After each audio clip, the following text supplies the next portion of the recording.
जोहार झारखंड।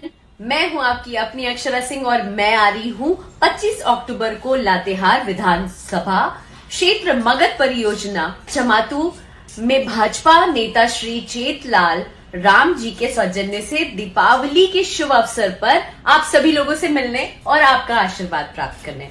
आप लोग आना मत भूलिएगा। See you all there, love you all. आप भी आए, कार्यक्रम का आनंद लें और अवध राज भैया जी तथा विनय मिश्रा भैया जी को बहुत बहुत थैंक यू। तो नमस्ते, प्रणाम। मैं किशोर लाल यादव और मैं आ रहा हूं आप सबके बीच में। और 25 अक्टूबर को दीपावली पूजा के शुभ अवसर पर एक मेरा कार्यक्रम है। मगध चमातू तथा समाज सेवी श्री चेतलाल राम जी के सौजन्य से विशेष धन्यवाद अवध राज जी, विनय मिश्रा जी। और मैं 25 अक्टूबर को आप सबके धरती पे आ रहा हूं झारखंड। जोहार झारखंड।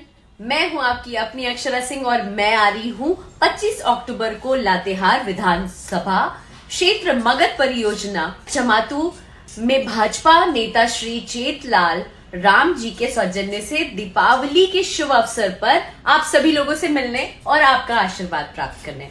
आप लोग आना मत भूलिएगा। See you all there, love you all.